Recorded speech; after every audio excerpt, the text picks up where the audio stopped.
Welcome back, and thanks so much for joining us here on this Sunday night. I'm Amy Nay. So he's a former cop turned newspaper columnist, but his column is laden with humor. It's satire, often directed toward the LDS Church. And this week's Person to Person, Shauna Lake, sits down with the Salt Lake Tribune's Robert Kirby.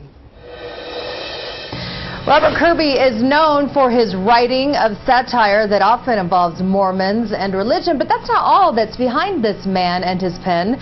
He also writes about those close to his heart. And this week, I sit down with him person to person. Why do you think people enjoy your sense of humor so much and what you speak about? Well, I think at the heart of it, everybody's somewhat of a cynic. You know, when you reach a certain age and the innocence of youth is finally gone, you tend to be cynical about things and state things that way quite a bit. And so I think it works in terms of the delivery. Sometimes the subject doesn't always resonate well with cynicism, but it's what I got. Explain where that comes from inside. I was a military brat, and we moved here when I was a teenager.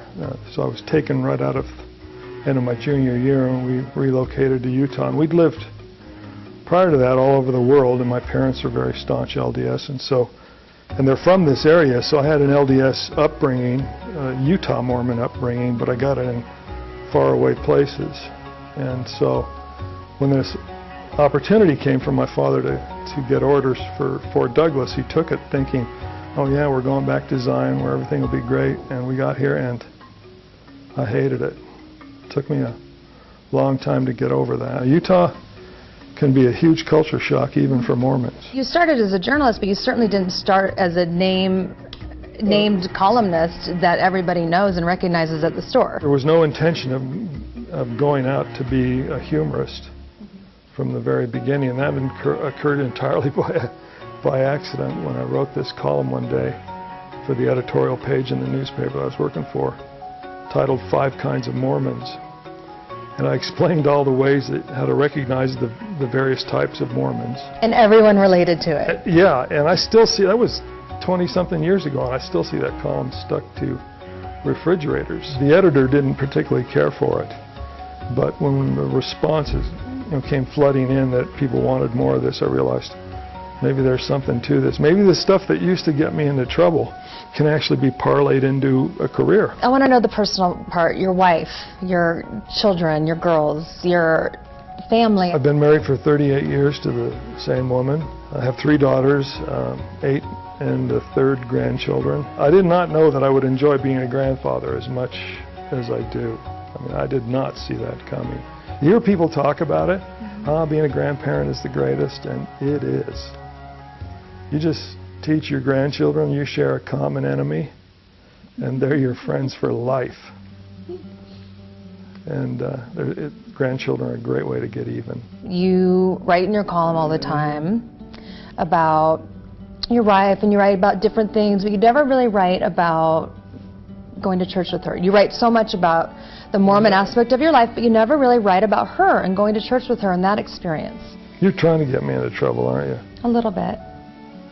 Well, you're right. I never write about her in that context because there really isn't one. I met my wife on our missions together in South America. She was a missionary too, and we had that typical Mormon marriage where you come home from your mission and you marry the first girl who maintains eye contact with you. Well, she left the church about 15-20 years ago, became a mainstream Christian. She goes to a local community church, and that's why I don't write about her where I go to church, is I live in a split faith household now.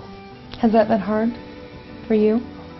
I think it was hard for both of us. Probably at the peak of our dissatisfaction over the situation of religion in our lives, she was diagnosed with cancer. And so while we were disagreeing a lot over religion, suddenly this huge monster that you can't negotiate with comes along. And it put things into perspective. And while it's horrible, there's also a positive side to it, because suddenly the differences that we had over religion or where we went to church mattered a lot less. Because I worked from home, I was her primary care person.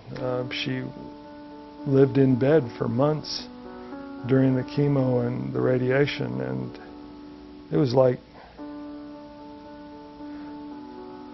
watching the person you loved the most in life get burned alive. And I would go in the afternoon sometime when she had taken her meds and she'd gotten all quiet, and there were times I would go in there and she looked dead, and I'd touch her to see if she was cold. And we got lucky in that we beat the odds and came through it, and she's very healthy now. But it doesn't, something like that changes your life, changes your outlook. You realize there are things in life that you simply can't negotiate with. You have to get through them. And you either find it in yourself to do that, or you don't. Robert Kirby, so good to get to know you even better. Thank you very much. Person to person. Thank you. Appreciate your time. Thank you. Thank you. And if you'd like to see additional parts of Shauna's interview with Robert Kirby, including his favorite columns he's written, you can visit our website, KUTV.com. Person to Person is every Sunday night on 2 News at 10 and is sponsored by Zions Bank. That was so touching. Really so neat to get to know him a little bit better.